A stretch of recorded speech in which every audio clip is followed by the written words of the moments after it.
Halo adik-adik, hari ini kakak akan membahas mengenai karakteristik makhluk hidup. Tetapi sebelum kita bahas mengenai karakteristik makhluk hidup, kalian harus tahu bahwa lingkungan di sekitar kita saat ini tersusun atas dua jenis komponen, yaitu komponen biotik dan komponen abiotik. Komponen biotik adalah komponen yang tersusun atas semua jenis makhluk hidup yang ada di sekitar kita. Contohnya, manusia, hewan, tumbuhan, dan mikroorganisme. Sedangkan komponen abiotik adalah komponen yang terdiri dari benda-benda tak hidup. Contohnya, tanah, air, cahaya matahari, udara, topografi dan iklim. Jadi, setelah kita bisa membedakan mana komponen biotik dan komponen abiotik, maka kita bisa memulai membahas mengenai karakteristik makhluk hidup. Karena makhluk hidup mempunyai karakteristik yang tidak dimiliki oleh benda-benda tak hidup. Jadi, apa saja karakteristiknya? Yuk, simak penjelasannya. 1. Bergerak. Karakteristik yang pertama adalah bergerak. Setiap makhluk hidup pasti bergerak. Bergerak itu adalah kemampuan suatu organisme untuk berpindah tempat atau posisi. Manusia dapat berjalan dan berlari, begitu pula dengan hewan. Bahkan, tumbuhan ternyata juga bergerak. Misalnya, pergerakan bagian batang mengikuti cahaya matahari. 2. Membutuhkan makanan. Berikutnya adalah membutuhkan makanan. Semua makhluk hidup membutuhkan makan sebagai sumber energi.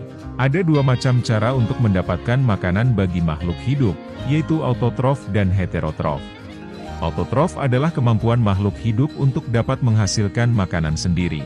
Contohnya, seperti tumbuhan yang mendapatkan makanan dari fotosintesis. Sementara itu, heterotrof adalah kemampuan makhluk hidup yang tidak dapat menghasilkan makanan sendiri, jadi harus mendapatkan makanan dari organisme lain. Contohnya, manusia yang harus makan nasi untuk dapat energi. Nasi itu berasal dari organisme lain, yaitu tumbuh-tumbuhan. 3. Bernapas. Karakteristik selanjutnya adalah bernapas. Bernapas adalah cara makhluk hidup untuk mendapatkan energi dari pemecahan makanan. Bernapas akan memasok oksigen ke dalam tubuh makhluk hidup.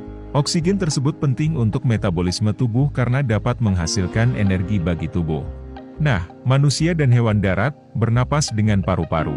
Kalau ikan, bernapas dengan insang, sedangkan tumbuhan bernapas dengan mulut, daun atau stomata. 4.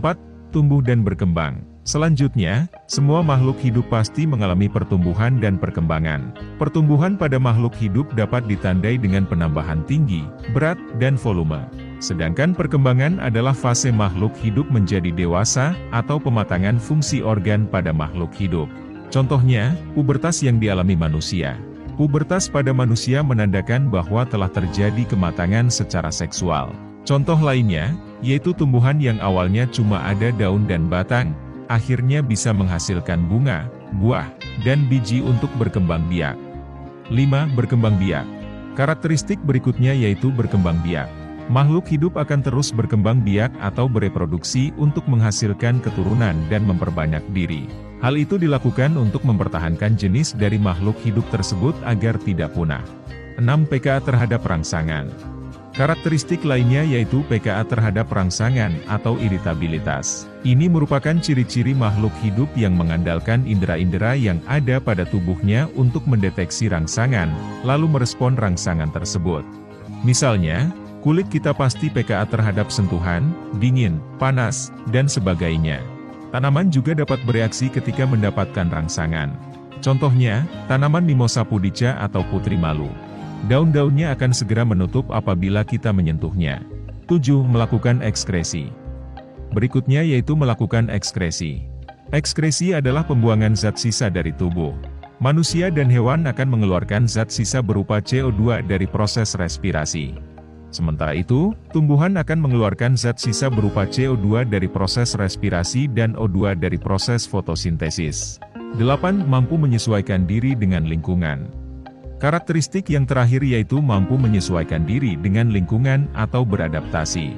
Makhluk hidup akan melakukan adaptasi terhadap lingkungannya untuk bertahan hidup. Contohnya, anjing kutub yang hidup di tempat bersalju akan memiliki rambut yang sangat tebal agar tetap hangat. Contoh lainnya, tumbuhan saat kekurangan air akan menggugurkan daunnya agar air tidak banyak menguap lewat daun.